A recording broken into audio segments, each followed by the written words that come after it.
Greetings from the garage, everyone. My name is Alex, and you are on the Classic Cars Roast channel. It's a miracle any of these are still on the road today. Here's a true survivor, for better or for worse. 1977 Chevrolet Impala. Now let's talk about the market situation for this beast. You may think that a car from the Malaise era is little more than a relic, but hold your horses. The big iron market is really heating up right now, and this Impala is riding that wave, albeit not as gracefully as it should. Prices have gone absolutely bonkers, with some models fetching auction prices that can make your jaw drop.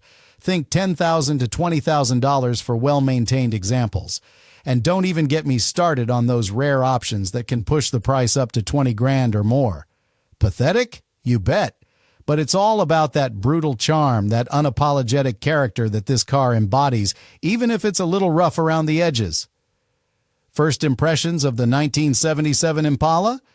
Well, you're greeted by a boxy design that feels more like an afterthought than a bold statement. The squared-off grille with its finer lattice pattern looks like Chevrolet was trying to squeeze every last bit of charm out of a car that's desperately clinging to its identity. And those metal chrome bumpers with black rubber impact strips? They scream, "I'm trying to be tough, but I'm really just a sad shadow of my former self." Step inside, and the interior is a mixed bag of nostalgia and disappointment. You've got your basic 3-pod gauge setup, a 2-spoke steering wheel, and bench seats that feel like they've been plucked straight from a thrift store. If you're looking for luxury, forget about it. It's like Chevrolet threw in whatever they had lying around. Fancy a console? Good luck finding one unless you fork out for the optional trim, and don't even dream about an instrument cluster with a tachometer unless you've got deep pockets. So what about performance? Well, the numbers say it all. Depending on the engine choice, you're looking at a 0 to 60 time of about 12 to 13 seconds. Really? That's about as exciting as watching paint dry. The engine options, from the inline-6 to the V8, are nothing to write home about. 190 horsepower at best, with a compression ratio that's a dismal 7.6 to 1. Talk about a power drop-off since 1970, the last great year for high-compression V8s. In summary, the 1977 Chevrolet Impala is a curious blend of nostalgia and mediocrity. It's a piece of automotive history, sure, but it's also a reminder of how far we've fallen in terms of engineering excellence. So, are you ready to dive deeper into what makes this car tick, or is it just too far gone for redemption?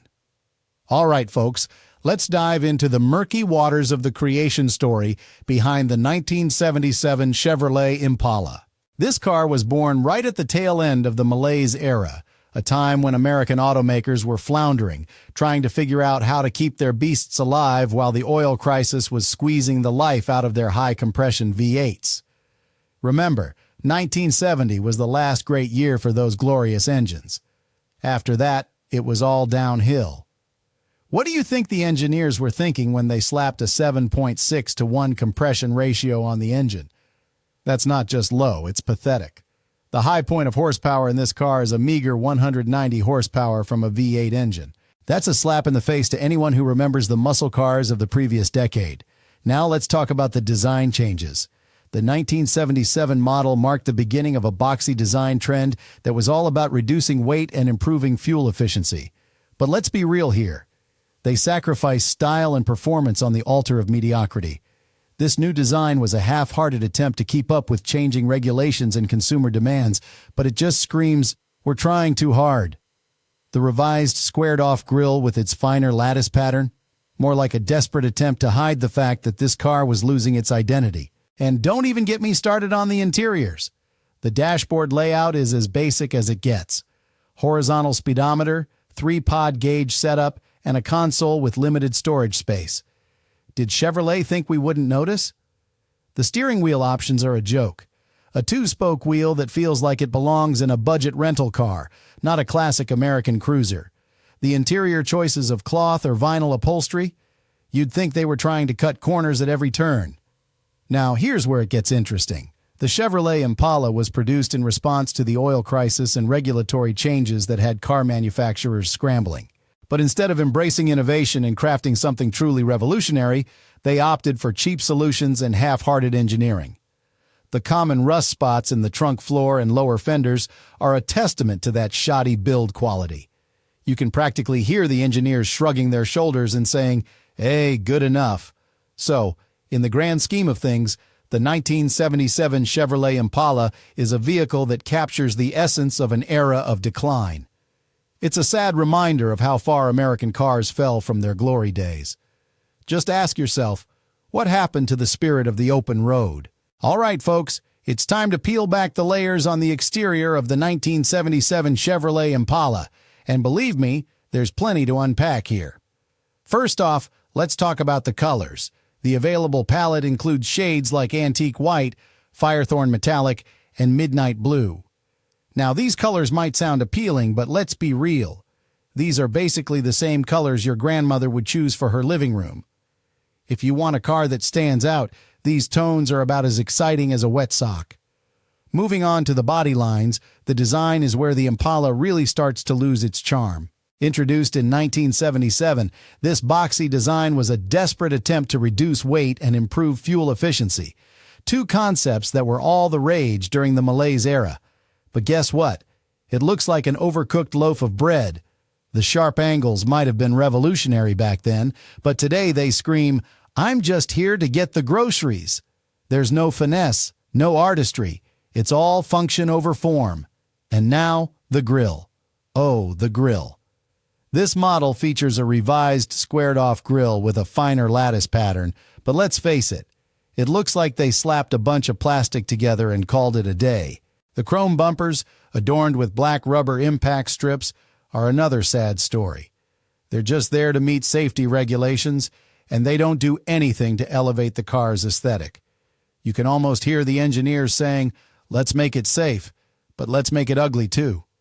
Now, if we dig deeper, we can't ignore the body quirks. The Impala's heavy focus on reducing weight and improving fuel economy led to some pretty pathetic build quality.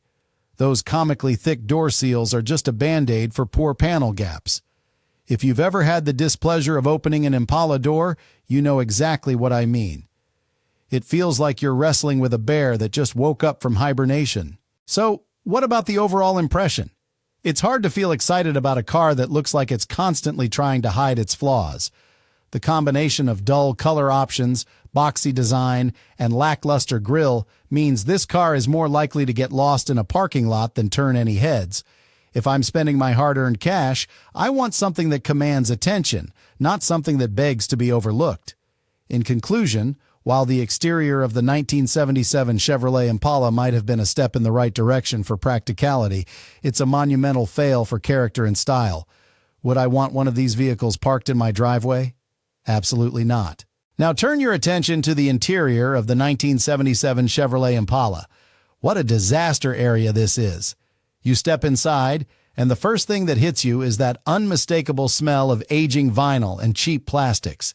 It's like the car is trying to suffocate you with its mediocrity.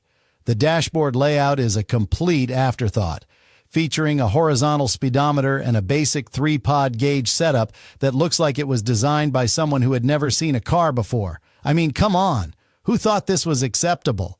The steering wheel? A standard 2-spoke design that screams, "I'm a budget option," with an optional tilt wheel that feels flimsy at best. When it comes to seating, the Impala offers bench seats as standard, draped in cloth or vinyl upholstery that feels more like a punishment than comfort. You sink into them only to realize there's almost no support. A long road trip? Forget it. You'll be begging for a break after just a few miles. And let's not even get started on the console. What console? The base models lack a central console, leaving you with limited storage space that's practically useless.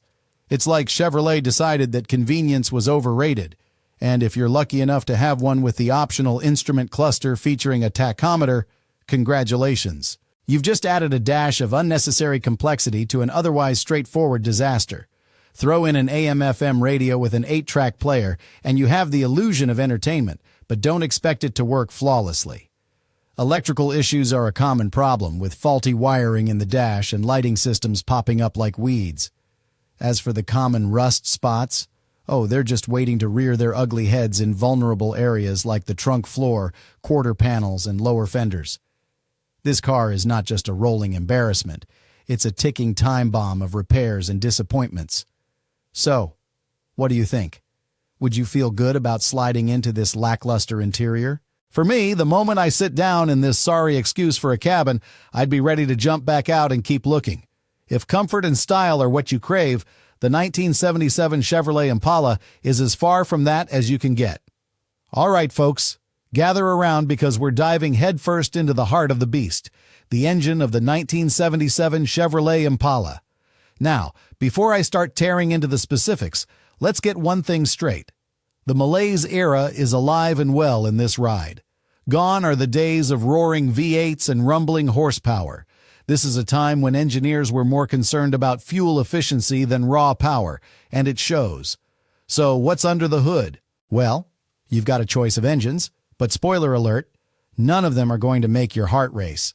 First up, there's the inline-6 engine code L22 with a measly 250 cubic inch displacement. This engine churns out a pathetic 110 horsepower and a torque rating of 185 pound-feet. I mean, come on, who gets excited about that? You could probably outrun this engine on a skateboard. This is the kind of engine that makes you want to cry for the glory days of high-compression V8s. Then, if you really want to feel the thrill of mediocrity, you can opt for the V8 engine code LF7, which gives you a laughable 145 horsepower from 305 cubic inches. Sure, it has a torque rating of 245 pound-feet, but that doesn't change the fact that you're still crawling when you could be cruising. Now, if you're feeling particularly adventurous, the engine code LG3 offers up a bit more gusto, if you can call it that, with a 350 cubic inch V8 cranking out a grand total of 170 horsepower. It's almost like the engineers were playing a game of how low can we go? This engine might give you a little more torque at 270 pound-feet, but still, it's nothing to write home about. And don't even get me started on the transmission options. Sure, you could have the Turbo Hydromatic 400, which is the best automatic transmission ever built, but I'll bet you're still going to feel like you're driving a boat in molasses. The fact that these engines take an eternity to get from 0 to 60 miles per hour, approximately 12 to 13 seconds, is downright embarrassing. So, what's the takeaway here? The engine is where the real problems begin with the 1977 Chevrolet Impala. It's a sad reflection of the times, a compromise between performance and the oil crisis that left us with these glorified lawnmowers. If you're looking for a classic car that can actually deliver the goods, you might want to steer clear of this one. My advice? If you find one of these beasts at a low price, just remember, it's only original once and you'll be paying for that thrill of nostalgia, not the power. When it comes to the mechanics of the 1977 Chevrolet Impala, the first thing that pops into my mind is just how far the mighty automaker has fallen from its glory days. So let's dive right into the heart of the beast, the transmission and rear axle. The Turbo Hydromatic 400, often dubbed the best automatic transmission ever built, is glaringly absent from the standard options. Instead, what do we get? A Turbo Hydromatic 350. Which, let's be honest, simply doesn't cut it. This is like trading in a roaring lion for a lethargic house cat. Sure, it's functional, but it lacks the raw power and smoothness of its big brother. The Turbo Hydromatic 350 is a mediocre unit that struggles to deliver the performance this car desperately needs, especially when you consider the pathetic horsepower output of 190 from the V8 engine. And what about the rear axle ratios? The standard ratio is 2.41 to 1, which screams economy rather than performance. It's clear that Chevrolet was more focused on squeezing every last drop of fuel efficiency out of these beasts rather than making them enjoyable to drive. If you're a fan of the classic muscle car experience, you're going to be sorely disappointed. The economy ratio is even worse at 2.29 to 1. That's not just a step down, it's a full-on leap into the abyss of mediocrity. Now let's talk about the engineering decisions, which are nothing short of baffling. They've introduced a boxier design that was meant to reduce weight and improve fuel efficiency, but let's be real, who asked for this? The original Impala was all about style and grace, and now it looks like a brick on wheels. All these changes in the name of efficiency come at the cost of what made American cars great, power and presence. The rear axle setup is just a testament to this absurd compromise. Instead of embracing that glorious roaring engine sound we crave, we're left with a car that feels more like a chore to drive than a pleasure. So, if you're considering this car, just remember, the Turbo Hydromatic 350 is a mediocre choice, and the rear axle ratios are designed for a fuel economy that nobody asked for. For me, that's an immediate deal breaker. If you want a classic that embodies the spirit of American engineering, this isn't it. Would I buy this car? Not a chance. I'd rather keep my money and invest in something that actually has a soul. When it comes to the suspension, brakes, and handling of the 1977 Chevrolet Impala, buckle up because this ride is about to get bumpy, and not in a good way. First off, the suspension system is a textbook example of mediocrity that screams malaise era. We're talking about a car that was designed during a time when engineering was more about compliance with regulations than actual performance. The Impala features a front coil spring setup and a rear leaf spring assembly, which sounds decent, but the reality is far less impressive. With a ride quality that borders on marshmallow soft, you'd think you were gliding over clouds instead of driving a car. Now let's address the brakes, shall we? The Impala is equipped with front disc brakes and rear drum brakes, which were standard fare back then. But here's the kicker. The braking efficiency is shockingly poor. The pedal feel is about as inspiring as a wet blanket, and good luck stopping on a dime when you need to. My biggest issue has always been with cars that can't stop on command, and this one is a prime example of that. You might as well be throwing an anchor out the window if you want to slow down quickly. Moving on to handling, this is where the Impala really drops the ball. The steering response is vague, and let's be honest, it feels like you're piloting a ship rather than a car. The body roll is so pronounced that you might as well be auditioning for a role in a circus act. Compare this to the mid-60s models, which handled much better with precision and feedback.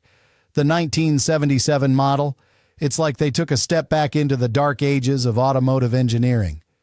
And don't even get me started on the overall driving experience. You'd expect a full-size car to feel solid and planted, but instead, it feels like you're navigating a giant wallowing whale. It's all about comfort over performance, which in this case translates to a woeful lack of excitement. Is this what you want from a classic car? If you're looking for a thrilling drive, look elsewhere. The handling is just too lackluster for my taste. Now, let's face the facts here. If you're considering this car for its handling prowess, you might as well save your money and buy a lawn chair. This Impala's suspension, brakes, and handling feel like a masterclass in mediocrity, and for me, that's an immediate deal breaker. Would you really want to cruise around in a car that feels like it's on its last leg?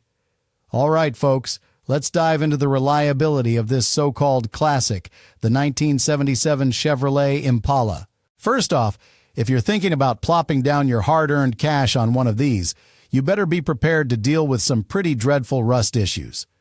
We're talking about common rust spots that are vulnerable, like the trunk floor, quarter panels, and lower fenders. If you find a model that hasn't succumbed to this corrosion, consider yourself lucky. But let's be real, those well-maintained examples are rarer than a unicorn in a junkyard. Now, when it comes to mechanical reliability, it's a mixed bag. The cooling system inefficiencies in the V8 models are a glaring issue. Sure, you might be tempted by that big block engine, but just know that it could be a ticking time bomb, especially if it hasn't been maintained properly. And don't even get me started on the electrical problems. Faulty wiring in the dash and lighting systems? That's like a bad joke waiting to happen. You're going to want to have a good mechanic on speed dial if you decide to roll the dice on this one. So, what's the verdict? Well, if you find a model that's in good condition, has original parts, and you can snatch it up for a reasonable price, you might just have a diamond in the rough. But remember, it's only original once. If the car has been repainted or modified in any significant way, walk away. For me, a repainted body is an immediate no, game over. The charm of these cars lies in their original character, the unapologetic presence they have on the road, and the brutal charm that makes them stand out. Now, let's talk money. The market for big iron is heating up, with auction prices for well-maintained models ranging from $10,000 to $20,000, and bizarrely rare options fetching even higher. If you can find one of these beasts with super low mileage, like a model with only 3,900 miles on the clock, you might see that price skyrocket into the stratosphere. It's absurd, but that's the world we live in these days. Ultimately, if you're someone who appreciates the history and the quirks of an automobile that represents a turning point in the automotive world, then the 1977 Chevrolet Impala could be worth a look. But don't go in blind. Do your homework, inspect it thoroughly, and keep your expectations grounded. Would I spend my money on this? Only if it checks all the right boxes and speaks to me in that raw, heavy iron kind of way. Otherwise, it's just another relic of the malaise era, and I've got better things to spend my cash on.